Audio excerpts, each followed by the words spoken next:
Okay, YouTube viewers and subscribers, on the bench and my brand new mat. It's not a hobby mat, it's a sewing mat, but that's all they had at Walmart. It's a little bit different color. I didn't like the blue because it just didn't do a whole lot for contrast. But here is the HP 21 VT engine that I just purchased from Mr. C. And this engine is in good enough shape that I could just do a box to the bench run on it, but I'm not going to. This is one of those things where I've never completely disassembled one of these things, so that's what I'm going to do. Now this nut here, the silver nut that's on here, didn't actually come with this engine. I was just checking to make sure I had another 1/4x28 nut that would fit this, because the one that came with it is kind of nasty looking. So let's begin our look inside here. Let me take this exhaust off, and I want to show you some things about this engine for those of you that may not be familiar. This is a rotary engine, or rotary valve engine. As you can see, it's got a standard crankshaft, piston, but if you look back here, there's actually a bevel gear that goes on the end of the crankshaft that spins, that turns, that engages another gear here that turns a shaft, which engages yet another gear here that actually makes the sleeve rotate in a circle like that while the piston is coming up and down. Thus a rotary valve engine, or a rotary engine. Now, one thing that's really cool about all of these HP 4-stroke engines that I really think is awesome, it's got a breather vent on here. Let me zoom in just a hair more here. It's got a breather vent, as most 4-stroke engines do, but it's also got this little plug. Now, those of you that aren't familiar, this plug is actually an oiling plug. So it is a means to actually clean out the engine, put new oil in it, and just kind of freshen it up to make sure that everything is clean in there. At least that's how I interpret this thing, and I believe that's what I read. So it's a very fine pitch screw here, so you got to really make sure you don't screw that up when you put it back in. But basically, if this engine had been run and maintained properly, when I turn this thing over, I would see oil pouring out of it. Because at the end of a run session, what I'll do on my engines, my 49, is I'll put a whole bunch of oil in there, and then I'll seal it back up, run it through with an electric starter, circulate it, open it up, and then drain all that oil out, and then put fresh oil in there so that you never have really nasty oil sitting in the engine. So as you can see, this engine probably is pretty bone dry because nothing came out of that at all. I'm going to go ahead and leave that part off as the first part to be removed. Now, finding a wrench the right size for these little nuts is kind of a challenge. And I've already loosened this up, so I'm just going to go ahead and pull this carb off, hopefully. See, now the thing is, it's contacting down here, so it won't pull off all the way, so I'm actually going to have to try and loosen this thing up and maybe try and cant this intake, because this intake portion actually comes off too. It's just that I don't know if I have anything to get on that. Oh, I know what I used the other day. I thought I used a little socket that I was able to get on there. Let's see if I can still do that. It looks like it's unscrewing, but since it's probably really tight, I'm probably going to have to go actually put a little oil on here and heat this up real quick so that I can actually make this move sideways one way or the other. So let me go do that. Okay, I was able to move this over a little bit and get the carb off. Let me see if I can just pull this whole thing off here, if it'll allow that. Okay, there we go. So the whole intake is now off, so that's a good thing. Alright, next thing is, let's pull these rocker cover screws off. Now, as far as I can tell from the exploded parts breakdown, the only paper gasket on this thing is going to be beneath this head. Now the lucky thing is that Mikoa continues to sell these engines, produce them, sell them. They don't say made in Austria on them, I don't think, but they have a full complement of spare parts. And that was one of the reasons why I didn't feel at all disturbed about going ahead and disassembling this engine, because if I run into any trouble with a part, I know I can still get a replacement. That's always key for me when I start rebuilding engines or tearing engines down. I always want to make sure that I have a lead on the most commonly replaceable parts if necessary. Okay, so this is off. Let's just see. Hopefully we don't damage the gasket.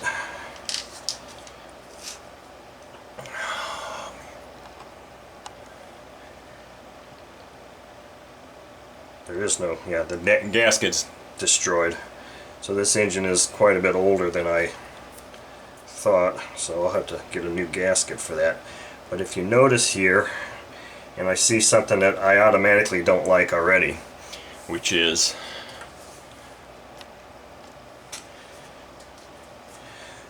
there should be shims under here that actually set the proper spacing. So they are not here. I see no shims. This gasket is toast.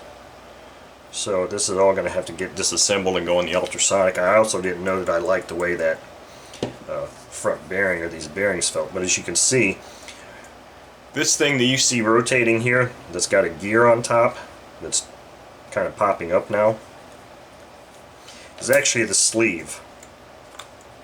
So what I'm going to do here is grab a magnet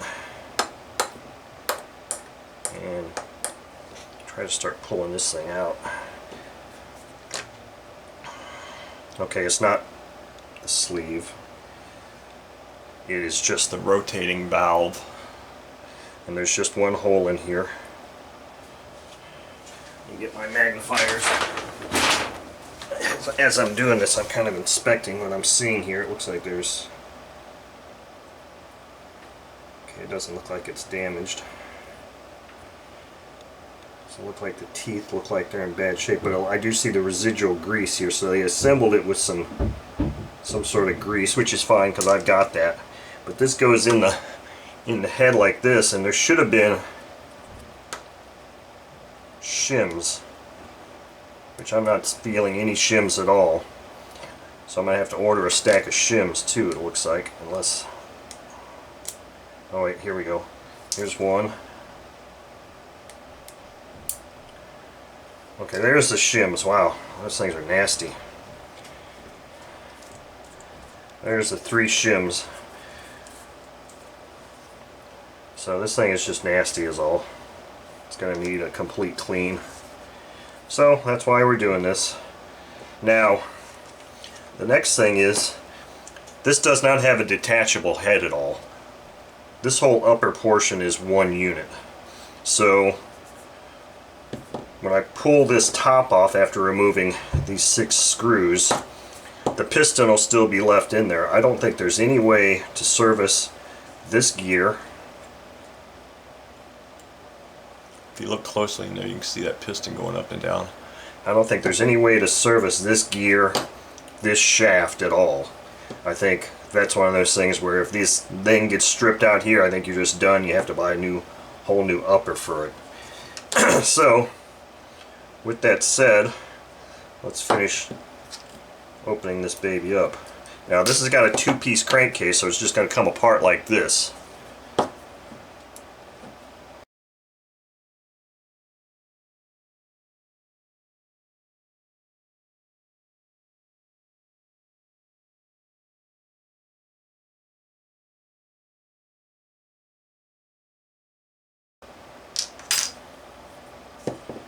Okay, move these parts out of the way.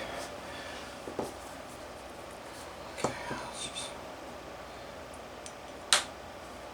oh, wow, that's interesting looking.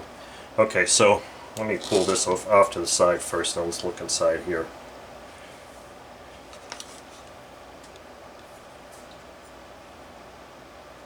So there's the bevel gear that's driven by the crankshaft gear.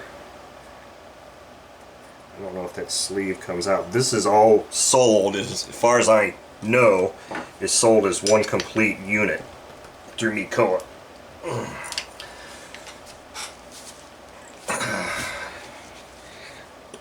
Damn, why do people over torque these things?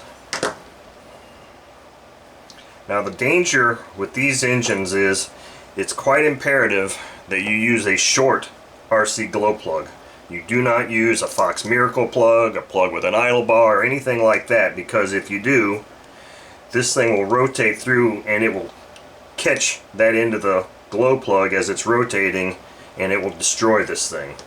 So normal two-stroke plugs can be used with this, and Mikoa's site actually references using their standard two-stroke 7311 plug.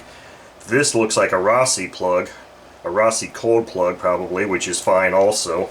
But that's our upper crankcase. Here's our lower. This is when things get kind of interesting. Here's our piston. Now this features a Dykes ring, which a Dykes ring is an L-shaped ring that sits right on the top of the piston. It's not recessed or down on the piston at all. Now it looks like this thing needs to be completely serviced. I'm probably going to replace these bearings and everything. But here's a strap that actually holds this gear. Wow, that wasn't tight at all. I wonder if that's, neither of those two things was tight.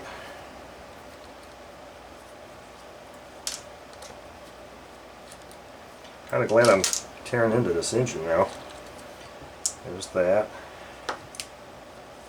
Well, this should all just pull straight out of here. And there you go. And I think there's a spacer on here. I had seen a reference someplace to some Teflon discs, but I'm not seeing those at this moment. So this is going to be one of those things where when I reassemble this engine is actually going to require grease in some areas, because I see grease on this crankshaft. So there were two spacers on the back end of that.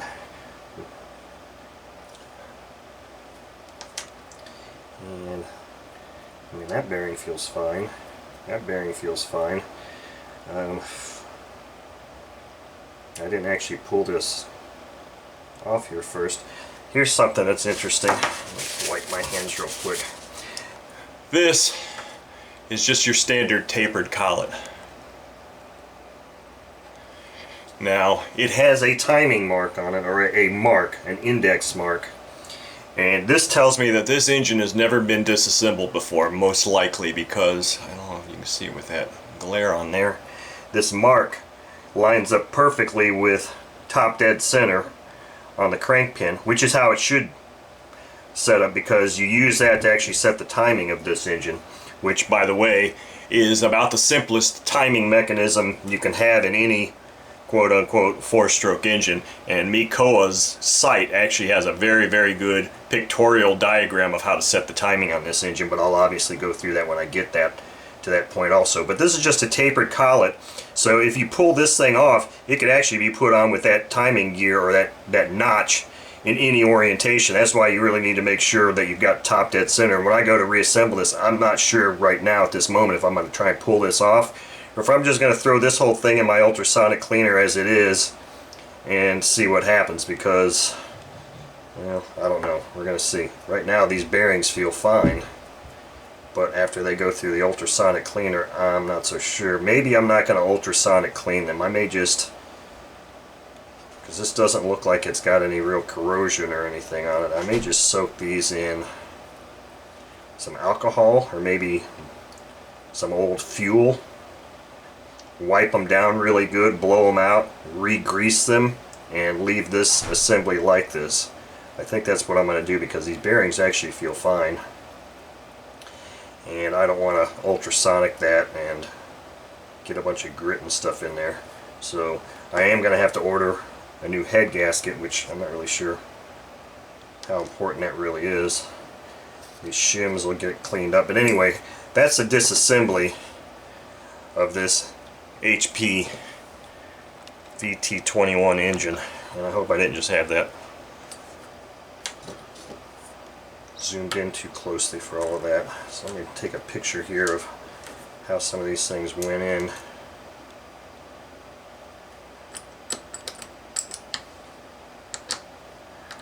So as you can see,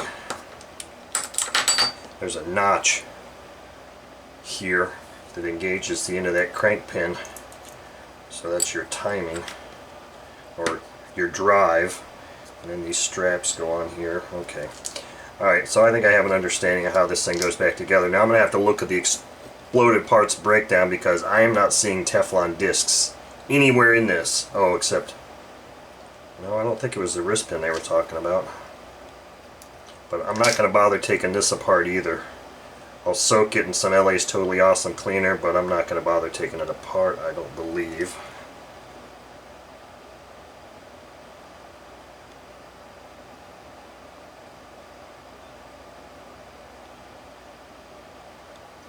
Yeah, that ring, I don't think that ring is freed up. I don't see a gap in it at all.